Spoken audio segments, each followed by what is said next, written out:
जय श्री कृष्ण। आप सभी को माघ मास शुक्ल पक्ष जया एकादशी की ढेरों शुभकामनाएं।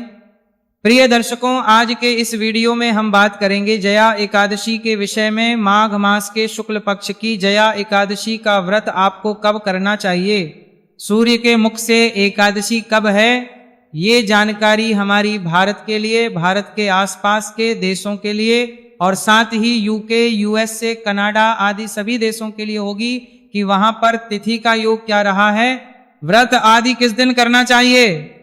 साथ ही बताएंगे कि पूजा कैसी करनी है भगवान की इस दिन, नियम क्या रहेंगे इस एकादशी के, किन नियमों के द्वारा व्रत करना चाहिए, आहार के रूप में आपको क्या खाना चाहिए इस एकादशी में, और पारण आपको कब करना चाहिए, पारण की विधि आदि क्या रहेगी। इस प्रकार से संपूर्ण जानकारी इस वीडियो के माध्यम से आपको प्रदान की जाएगी। आपसे निवेदन है कि वीडियो यदि थोड़ा सा भी उपयोगी लगे तो कृपया एक बार लाइक अवश्य कर दीजिएगा और परमेश्वर की कृपा प्राप्त करने के लिए, अपने व्रत की सफलता के लिए कमेंट बॉक्स में अवश्य लिखिएगा जय श्री हरि या ओम नमो भगवते वासुदेवाय। आप देख रहे हैं धर्म साधना टीवी, ज्योतिष संस्थान का प्रतिष्ठित यूट्यूब चैनल धर्म साधना टीवी धार्मिक। हम यहाँ पर सभी व्रत और त्योहारों की सही शास्त्रीय जानकारी प्रदान करते हैं।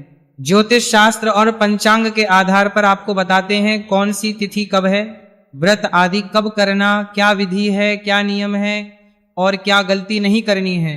यदि आप सभी व्रत और त्योहारों की सही शास्त्रीय जानकारी पाते रहना चाहते हैं तो कृपया चैनल को सब्सक्राइब कीजिए और बेल आइकन को प्रेस कीजिए। जब आप सब्सक्राइब का बटन दबाएंगे तो वहां एक घंटी का निशान बना हुआ आएगा, उसको अवश्य दबाइएगा, तभी आपको हमारे सारे वीडियो प्राप्त होंगे, अन्यथा आपसे जानकारी छूट जाएगी। आइए प्रिय दर्शकों, जानकारी आरंभ करते हैं। बात करते हैं माघ शुक्ला एकादशी की, माघ मास के शुक्ल पक्ष की एकादशी जिसका नाम होता है जया एकादशी। पद्म पुराण में वर्णन आता है जहां भगवान श्री कृष्ण कहते हैं कि इस एकादशी का व्रत करने से मनुष्य ब्रह्म हत्या आदि बड़े बड़े पापों से छूटकर मोक्ष को प्राप्त हो जाता है। और ये जो एकादशी है इसके व्रत के प्रभाव से भूत पिशाच आदि योनियों से भी मनुष्य को मुक्त कर देती है। यदि मान लीजिए कोई जीव किसी पिशाच योनि में है या किसी की मुक्ति नहीं हुई है, कोई अभी तक मुक्ति प्राप्त नहीं कर पाया है, तो उसके निमित्त यदि एकादशी की जाए तो ये अत्यंत प्रभावकारी है, अत्यंत फलदायी है। ऐसा माना जाता है कि उसकी मुक्ति तुरंत ही हो जाती है। इसके लिए क्या करना होता है, आपको संकल्प करना होता है कि आप अमुक एकादशी अमुक प्रेत के निमित्त, अमुक व्यक्ति के निमित्त कर रहे हैं, उसकी मुक्ति के लिए कर रहे हैं या कर रहे हैं। इससे बताते हैं कि वह आत्मा तुरंत ही मुक्ति को प्राप्त कर लेती है। तो आप इस एकादशी का व्रत पूर्व में किसी का जिसका देहांत हो चुका है और आपकी संभावना हो कि उसकी मुक्ति नहीं हुई होगी या उसकी मृत्यु किसी ऐसे हालात में हुई है जहां मुक्ति की संभावना कम हो, तो उनके निमित्त भी इस एकादशी के व्रत को करके उन्हें अर्पित कर सकते हैं। इसकी महिमा बताते हुए भगवान श्री कृष्ण कहते हैं कि एक समय जब इंद्र स्वर्ग में राज करते थे और सब देवगण जो है सुखपूर्वक स्वर्ग में रहते थे, तो एक समय इंद्र अपनी इच्छा अनुसार नंदन वन में अप्सराओं के साथ विहार कर रहे थे और गंधर्व जो है गान कर रहे थे। अब उन गंधर्वों में एक प्रसिद्ध गंधर्व था जिसका नाम था पुष्पतंत्र और उसकी कन्या थी जिसका नाम था पुष्पवती और चित्रसेन था तथा उसकी स्त्री मालिनी थी। इस प्रकार से ये चार लोग जो है नृत्य कर रहे थे। तो मालिनी का पुत्र पुष्पवान और उसका पुत्र माल्यवान भी उपस्थित थे। हुआ क्या, वहां पर पुष्पवती जो थी वो माल्यवान को देखकर उस पर मोहित हो गई। तो पुष्पदंत की जो कन्या थी पुष्पवती और मालिनी का जो पुत्र था माल्यवान, वो एक दूसरे पर मोहित हो गए। जो कन्या थी वह अपने रूप यौवन से माल्यवान पर कामवाण चलाने लगी। उसने अपने रूप लावण्य और हाव भाव से माल्यवान को वश में कर लिया। भगवान कृष्ण कहते हैं कि पुष्पवती भी अत्यंत सुंदर थी। अब वे इंद्र को प्रसन्न करने के लिए गान करने लगे, परंतु परस्पर मोहित हो जाने के कारण उनका चित्त भ्रमित हो गया। अब वो राग तो गा रहे हैं इंद्र के लिए, पर क्या है, उनका जो ध्यान है वो एक दूसरे में है। इस कारण से राग पे से, गाने पे से ध्यान भटक गया और इस कारण से उनका जो सुर ताल है वह बिगड़ गया। इंद्र ने इसे देख लिया। इंद्र को समझ भी आ गया कि ये एक दूसरे के प्रति मोहित है। इंद्र को अपना अपमान लगा कि आप मेरे लिए यहाँ गान कर रहे हैं और मेरा अपमान करके आप एक दूसरे में खोए हैं। उसको बड़ा गुस्सा आया, क्रोध आया और उसने कहा कि तुम्हें धिक्कार है, जो तुम कर रहे हो वो किसी गंधर्व के लिए शोभा या मान्य नहीं है। जाओ, अब तुम दोनों स्त्री पुरुष के रूप में, मृत्यु रूप में अर्थात पृथ्वी पर जाकर पिशाच रूप धारण करो और अपने किए का फल भोगो। इंद्र ने इस प्रकार से उन दोनों को श्राप दे दिया। इंद्र के इस के फल स्वरूप वे दोनों अत्यंत दुखी हुए और हिमालय पर्वत पर दुख पूर्वक अपना जीवन व्यतीत करने लगे। उन्हें गंध तथा रस स्पर्श आदि का भी कुछ भी ज्ञान नहीं रहा। उन्होंने बड़े महान दुख भोगे, उन्हें एक क्षण भी निद्रा नहीं आती थी। इस प्रकार दुख भोगते भोगते एक समय देव कृपा से माघ मास के शुक्ल पक्ष की जया एकादशी के दिन उनसे अनजाने में व्रत हो गया, क्योंकि उन्हें भोजन के लिए कुछ सामग्री ना मिली। शीत बहुत के कारण वो रात्रि भर सो नहीं पाए, तो इस कारण से जागरण हो गया। और अगले दिन जया एकादशी का व्रत हो जाने और अनजाने में जागरण हो जाने के पुण्य फल के प्रभाव से उन दोनों को उस श्राप से मुक्ति मिली और वो दोनों पिशाच योनि से छूटकर अपने पूर्व स्वरूप को धारण करके स्वर्ग को चले गए। भगवान कृष्ण कहते हैं कि जब वो स्वर्ग में पहुंचे तो वहां इंद्र आदि सभी देवताओं ने उनकी स्तुति की, उन्हें प्रणाम किया, क्योंकि इस एकादशी का व्रत हो जाने के कारण वो देवताओं के भी पूजनीय हो गए थे। तो प्रिय, इस प्रकार से जो मनुष्य इस एकादशी का व्रत करता है वो देवताओं के लिए भी वंदनीय हो जाता है। देवता भी उसकी वंदना करते हैं, क्योंकि वह भगवान हरि का परम भक्त कहलाता है और भगवान हरि के परम भक्त को देवता सदा वंदना करते हैं। ये इसकी महिमा है जो पद्म पुराण में वर्णित है। अतः आपको इस एकादशी को अवश्य करना चाहिए। अब प्रश्न उठता है, इस एकादशी को कैसे करना चाहिए और क्या करना चाहिए। एकादशी व्रत के जो नियम हैं वो व्रत के एक दिन पूर्व ही दशमी तिथि से आरंभ होते हैं। उसी प्रकार से दशमी तिथि से व्रत के नियम आरंभ हो जाएंगे। क्यों? एकादशी का जो व्रत है वो एक 23 दिवसीय अनुष्ठान होता है, जिसमें व्रत के एक दिन पूर्व संयम रखते हुए नियम पालन आरंभ होते हैं। फिर अगले दिन व्रत होता है और उससे अगले दिन एकादशी व्रत का पारणा होता है, तब जाके ये अनुष्ठान पूर्ण होता है और उसका पुण्य फल प्राप्त होता है। तो दशमी तिथि को कुछ वस्तुओं का त्याग कहा गया है, उनका त्याग करना चाहिए। उनमें प्रमुख रूप से जो कही गई वस्तुएं हैं उनमें आता है, सबसे पहले तो मनुष्य को व्रत के एक दिन पूर्व ही तामसिक पदार्थों का त्याग कर देना चाहिए। लहसुन, प्याज आदि का त्याग कर देना चाहिए। जो लोग मांस मदिरा का सेवन करते हैं और एकादशी का व्रत भी करते हैं, उन्हें भी व्रत के एक दिन पूर्व ही इसका त्याग कर देना चाहिए। एकादशी के व्रत के एक दिन पूर्व आपको कांसे के वस्तुओं का त्याग करना चाहिए। एकादशी के पात्र का त्याग कर देना चाहिए, शहद का त्याग कर देना चाहिए, मसूर की दाल का त्याग कहा गया है उसे त्याग देना चाहिए। नियम कहते हैं कि एकादशी का व्रत करने के एक दिन पूर्व आपको केवल एक वक्त ही ग्रहण करना चाहिए। अगर संभव हो तो रात्रि को अन्न ग्रहण ना करें, और यदि किसी के लिए संभव ना हो, क्योंकि आजकल बहुत सारी बीमारियां, बहुत सारी परेशानियां होती हैं, बहुत सारी दवाइयां लेनी होती हैं, तो आप उसके अनुसार निर्णय कर सकते हैं।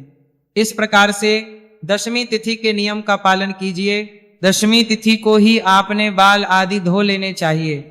जो भी हमारी माताएं बहनें एकादशी व्रत कर रही हैं, जो व्रत नहीं भी कर रही हैं, उन्हें भी ये ज्ञात हो कि एकादशी के दिन बाल धोना मना होता है। न केवल एकादशी व्रत, द्वादशी के दिन भी बाल नहीं धोने चाहिए। तो सर धोना है तो आप एक दिन पूर्व ही उसे धो लीजिए और ब्रह्मचर्य धारण कर लेना चाहिए। ब्रह्मचर्य का नियम पारण तक आपको निभाना होगा। इस प्रकार से दशमी का दिन व्यतीत कीजिए। व्रत के एक दिन पूर्व का दिन व्यतीत कीजिए। एकादशी का व्रत जिस दिन आप कर रहे हैं उस दिन आपको सूर्योदय से पहले उठ जाना चाहिए। उठने के बाद स्नान आदि करके स्वच्छ वस्त्र धारण कीजिए। इस दिन का जो स्नान है ये माघ एकादशी का स्नान है। इसी से अंतिम दिवसीय स्नान आरंभ होता है। यदि आपने पूरे माघ का स्नान नहीं किया है ना, तो आप इस दिन का सुबह का माघ स्नान अवश्य कीजिएगा। ये अत्यंत पुण्यदायी है।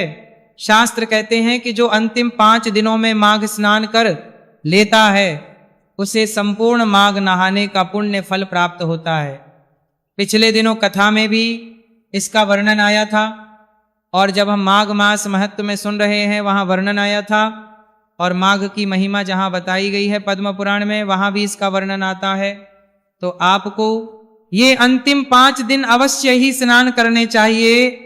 अंतिम 5 दिन में स्नान करके कैसे आप इस पुण्य को प्राप्त कर सकते हैं, इसके लिए मैंने अलग से भी एक वीडियो बनाया है, उसका भी आप लाभ लीजिएगा। तो इस दिन का जो स्नान है इसे साधारण ना समझे, अगर संभव है तो आप संगम में स्नान कीजिए। शास्त्र कहते हैं कि जो मनुष्य माघ शुक्ला एकादशी पर त्रिवेणी संगम स्नान करता है उसके सभी पापों का नाश होता है और उसे दिव्य पुण्य की प्राप्ति होती है, तथा इसके प्रभाव से उसके पुण्य जो हैं वो 1000 गुना बढ़ जाते हैं। अब सभी लोग ना तो संगम जा सकते हैं, ना गंगा जी जा सकते हैं, या ना ही यमुना जी जा सकते हैं, तो आप अपने घर पर भी इसका लाभ ले सकते हैं। घर पर जो स्नान करेंगे उस स्नान के जल में थोड़ा सा गंगा जल और थोड़े से काले तिल मिला लीजिएगा और उससे स्नान कीजिएगा। अगर संभव हो तो ऊबटन के रूप में भी तिल का ऊबटन बनाकर लगा सकते हैं, या तिल के स्थान पर आप बेसन या हल्दी का ऊबटन भी प्रयोग कर सकते हैं। साबुन का प्रयोग नहीं करना चाहिए। इस प्रकार से स्नान आदि कीजिएगा। स्वच्छ वस्त्र धारण कीजिएगा। स्वच्छ वस्त्र धारण करके सूर्य को अर्घ्य अवश्य दीजिएगा, क्योंकि इस दिन सूर्य अर्घ्य की महिमा बहुत है। जब नारायण का पूजन करने जा रहे हैं उससे पहले सूर्य भगवान को अर्घ्य दीजिए। सूर्य अर्घ्य के इस दिन बड़ी महिमा कही गई है। माघ शुक्ला एकादशी के दिन भगवान सूर्य नारायण को दिया गया अर्घ्य दिव्य फलों की प्राप्ति कराता है। सूर्य अर्घ्य के साथ आप इस दिन इसके बाद जी को जल अवश्य दीजिएगा, तुलसी माता को जल दीजिएगा। शास्त्र कहते हैं कि इससे भी आपको बड़े पुण्य की प्राप्ति होती है। तदोपरांत आप इस एकादशी का संकल्प करते हुए पूजन कीजिएगा। अब प्रश्न उठता है जी कि पूजन कैसे करना है, पूजन के लिए क्या सामग्री चाहिए। सामग्री के रूप में भगवान नारायण की कोई तस्वीर या प्रतिमा लीजिए, उनको स्थापित करने के लिए कोई चौकी लीजिए, उस पर बिछाने के लिए एक लाल या पीला वस्त्र चाहिए। इसके अतिरिक्त रोली, मोली, पान, सुपारी, लौंग, इलायची, धूप, दीप, नैवेद्य, पुष्प, इत्र, जनेऊ, पंचामृत बनाने के लिए कच्चा दूध, दही, घी, शक्कर, गंगाजल, ये सारी सामग्री एकत्र करनी है। 1 लोटा लेना है तांबे का, उसको पहले मांझ लीजिए। थोड़ा सा गंगाजल उसमें पहले भरिए, फिर उसमें शुद्ध जल भरिए और आसन लगा के बैठ जाइए। सारी सामग्री को एकत्र करके जो आपका स्थल है जहां आपने पूजा करनी है, चौकी लगानी है, वहां पे बैठ जाएं। पहले फूल के माध्यम से जल के छींटे दीजिए सभी सामग्री पर, और उस स्थान पर जहां आपने पूजन करना है, जहां भगवान की स्थापना करनी है, इससे वो स्थान पवित्र हो जाएगा, वो सामग्री शुद्ध हो जाएगी। इस प्रकार से जल के छींटे आपने स्थान को शुद्ध किया है, पवित्र किया है, सामग्री को शुद्ध किया है। अब चौकी बिछाइए, उस पर लाल या पीला जो वस्त्र है उसे बिछाइए, भगवान की तस्वीर या प्रतिमा को स्थापित कीजिए, उनके सामने घी का दिया रखिए। घी का दिया सीधे हाथ की ओर रखेंगे, और तिल के तेल का दिया है तो उल्टे हाथ की ओर रखेंगे। विपरीत दिशा में धूप रखिए, और अब अपने हाथ पर जल लीजिए और हाथ धो लीजिए। हाथ धोने के बाद एक एक मंत्र पर एक एक चम्मच जल आपने ग्रहण करना। इसे जलाश्मणी कहते हैं। जल जो है 2 बूंद से अधिक नहीं होना चाहिए, क्योंकि जो निर्जला व्रत करते हैं उनके लिए केवल 6 मासा जल ही शास्त्रों में कहा है कि जलाश्मनी के रूप में 6 मासा जला प्रयोग कर सकते हैं। तो 2-2 बूंद जल 3 बार आपको लेना है। हस्तो प्रक्षालन नमः, हाथ पे जल लीजिए, हाथ धो लीजिए। ओम माधवाय नमः, जल लीजिए, पी जाइए। ओम केशवाय नमः, जल लीजिए, पी जाइए। ओम नारायणाय नमः, जल लीजिए, पी जाइए। ओम नमः, ओम नारायणाय नमः। हस्तो प्रक्ष, हाथ धोने के बाद अपने आप को तिलक कीजिए, मोली बांधिए, धूप और दीप को प्रज्वलित कीजिए। धूप दीप प्रज्वलित करके अब आप व्रत पूजन का संकल्प करेंगे। तो संकल्प करने के लिए सीधे हाथ पे जल लीजिए। 1 रुपए का सिक्का दक्षिणा के रूप में कम से कम रखिए, अधिक जो भी रखना चाहे वहां रख सकते हैं। और 3 बार बोलिए ओम श्री विष्णु, ओम श्री विष्णु, ओम श्री विष्णु। अपना नाम, अपना गोत्र, जिस स्थान पर बैठकर संकल्प कर रहे हैं वहां का मकान नंबर, क्षेत्र का नाम, शहर का नाम, माघ माशीष, पुण्यतिथि भगवान श्री हरि विष्णु, एकादशी विष्णु, और वह संकल्प भगवान के चरणों में अर्पित कर दीजिए। इस प्रकार से आपने संकल्प अवश्य करना है। संकल्प के बिना किसी भी पूजा पाठ की सिद्धि नहीं होती है। आपके प्रश्न कई बार हैं कि पंडित जी प्रत्येक एकादशी पर संकल्प करना चाहिए क्या? यदि आपने किसी के निमित्त पूर्व में संकल्प किया हुआ है, कई बार क्या करते हैं हम किसी के लिए एकादशी बोल देते हैं कि अमुक व्यक्ति की मुक्ति के लिए हम इतनी एकादशी करेंगे या अमुक के लिए हम इतनी एकादशी करेंगे। यदि आपने उतनी एकादशी बोली है तो आपने आरंभ में ही उसका संकल्प कर लिया होगा, फिर आपको हर बार करने की आवश्यकता नहीं है, क्योंकि ये अपने लिए नहीं वरन आप दूसरी आत्मा के लिए कर रहे हैं। लेकिन यदि आप अपने लिए कर रहे हैं और आपने ऐसा कोई संकल्प पूर्व में निर्धारित किया है तो आपको प्रत्येक एकादशी पर संकल्प करना चाहिए। शास्त्रीय विधि से इस प्रकार ना कर पाए तो केवल इतना बोल दीजिए हाथ में जलेगी कि प्रभु आज माघ मास के शुक्ल पक्ष की जया एकादशी पर आयु आरोग्यता के प्राप्ति के लिए, सुख संपत्ति की प्राप्ति के लिए और भगवान नारायण के प्रसन्नता के लिए इस एकादशी का तथा कथा श्रवण का संकल्प करते हैं। इसे आप स्वीकार करें और इतनी शक्ति प्रदान करें कि हम इसको सफलता पूर्वक कर पाए। संकल्प भगवान के चरणों में अर्पित कर दीजिए। संकल्प आपने करना अवश्य है, चाहे आप शास्त्रीय विधि से करें चाहे इस प्रकार से करें। संकल्प करने के बाद अब आप भगवान का पूजन करेंगे। पूजन कैसे करेंगे? सबसे पहले भगवान को पद्य, अर्घ्य, आचमन ही अर्पित किया जाता है। तो भगवान की तस्वीर या प्रतिमा जो भी है उनके सामने एक पात्र रख दीजिए। प्रतिमा है तो आप उनको स्नान करा सकते हैं, तो किसी स्नान के पात्र में रखिए, उनको बड़ी थाली आदि में विराजमान कीजिए।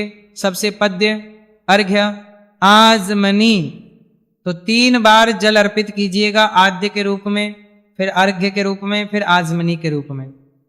मैं आपके लिए इस एकादशी की पूरी पूजा विधि का वीडियो अलग से भी अपलोड करूंगा, उसका भी आप लाभ ले सकते हैं, क्योंकि यहाँ मंत्र के सहित बताऊंगा तो ये जानकारी बहुत बड़ी हो जाएगी। इसीलिए मैं यहाँ संक्षेप में बता रहा हूँ। जो इसी प्रकार से करना चाहते हैं वो इससे लाभ ले सकते हैं। अन्यथा मैं एकादशी के पूजन का वीडियो जो है मंत्रों के साथ अपलोड करूंगा, आप उसको उसके अनुसार पूजन कीजिएगा। तो पद्य, अर्घ्य, आचमनी कराइए, फिर भगवान को स्नान कराइएगा। तो स्नान के लिए जल के छींटे दीजिएगा, भगवान को जल के छींटे दीजिएगा। पुष्प के माध्यम से अगर प्रतिमा है तो प्रतिमा को शंख में जल भर के स्नान कराइएगा।